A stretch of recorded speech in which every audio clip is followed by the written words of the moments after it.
আবাসিক হোটেলের রিসিপশনে আমার বয়ফ্রেন্ড যখন পরিচয় দিচ্ছিল আমি ওর বউ আর আমরা এখানে কিছুদিন থাকবো, ওর মুখে এমন কথা শুনে আমার কলিজা কেঁপে উঠল। গায়ের লোম সব দাঁড়িয়ে গেল। বয়ফ্রেন্ডের মুখে বউ শব্দটা শুনে আমার বারবার মনে হতে লাগলো আমি কানে যেন কিছু ভুল শুনলাম। মনোজগতের বিশাল একটা পরিবর্তন লক্ষ্য করলাম। কলেজ শেষে বাড়িতে না গিয়ে বয়ফ্রেন্ডের হাত ধরে নতুন একটা শহরে এসে আবাসিক হোটেলে পৌঁছানো পর্যন্ত এই সম্পূর্ণ সময়টা আমি বেশ এনজয়ই করছিলাম। সিএনজি থেকে বাস, বাস থেকে ট্রেন, আর ট্রেন থেকে এই আবাসিক হোটেল। এই সম্পূর্ণ পথটা আমি যেন কোনো একটা প্রেমের গল্পে আটকে ছিলাম। রাস্তাঘাটে এত মানুষের ভিড়ে নিজেকে খুব একটা গুরুত্বপূর্ণ মনে হয়নি। আমি যে আমার বাবা মায়ের একমাত্র মেয়ে, ফুপুদের চোখের মণি, আমাকে ছাড়া তাদের যে একটা মুহূর্তও চলে না, এই কথাগুলো আমার ১ মিনিটের জন্যও মনে পড়েনি। আমার মাথায় শুধু একটা কথাই ঘুরপাক খায়, সে হচ্ছে আমার বয়ফ্রেন্ড সাব্বির। সে কে? তার বাড়ি কোথায়? সে কি করে? এসব কোনো কিছুই তেমন ভালো করে জানি না আমি।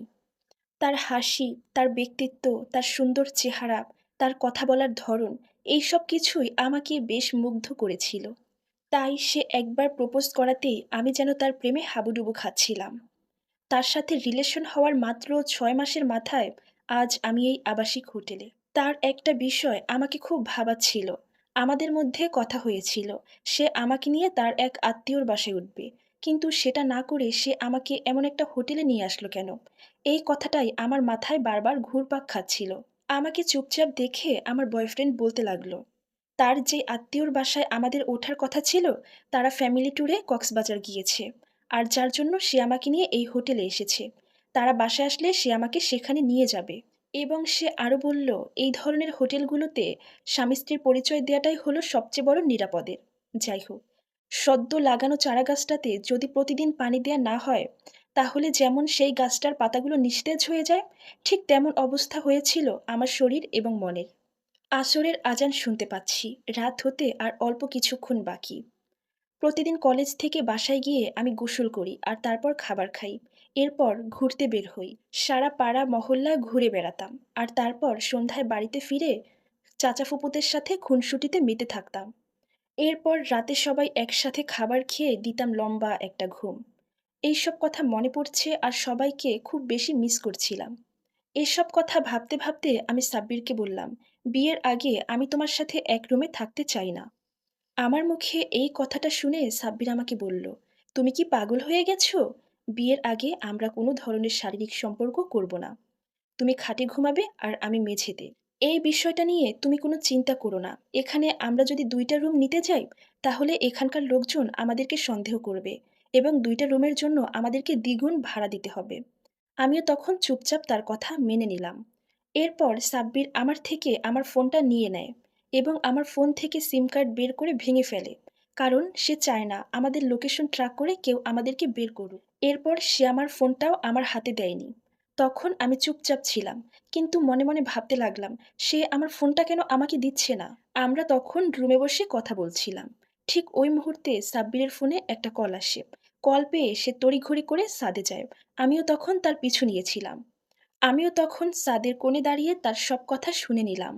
তার কথা শুনে আমার মনে হলো আমার মাথার উপরে আকাশটাই ভেঙে পড়েছে। সে প্রথমেই তার বন্ধুদেরকে বলছিল, আজকে রাতটা আমি ওকে কিছুই বলবো না। কিন্তু কালকে সকালে যদিও পালাতে চায় তাহলে যেন ওর বন্ধুরা আমাকে ধরে নেয়। তার এই কথাটা শুনে আমি কি বুঝবো আর কি বুঝবো না এটা ভাবার মধ্যেই সাব্বির আমার বাবাকে কল দিয়ে জানায় আজ রাত ১২টার মধ্যে সাব্বিরকে যেন আমার বাবা ৫ লাখ টাকা পাঠায়। আর টাকা না পাঠালে নাকি আমাকে সে কোনো পতিতালয়ে দিয়ে দিবে। আর তারপর আমার বাবা নাকি সেখান থেকে আমাকে কখনো খুঁজেই পাবে না। এসব কথা শুনে আমার আর কিছুই বুঝতে বাকি রইল না। আমার খুব কান্না পাচ্ছিল। ভিতরটা ভেঙে চুরে যাচ্ছিল। তখন আমার চিৎকার করে কান্না পাচ্ছিল। নিজেকে কোনোভাবে সামলে নিয়ে আমার ওড়না দিয়ে মুখটা চেপে ধরে সেই হোটেলের ৫ তলা সিঁড়ি বেয়ে রুমে না গিয়ে সোজা রিসিপশনে আসি।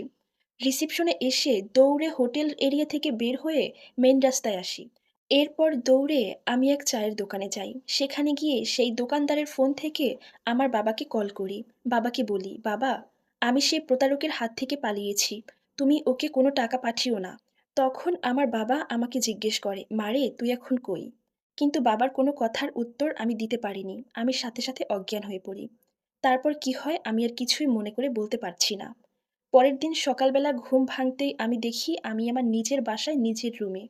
তখন আমার মা আমার হাত ধরে বলল, "মারে, আর কোনো চিন্তা নেই। আমরা সবাই তোর পাশে আছি।" সবাইকে বলতে চাই, কেউ আমার মতো ভুল করবেন না। জীবনে বড় কোনো সিদ্ধান্ত নিতে গেলে অনেকবার ভেবে নিবেন।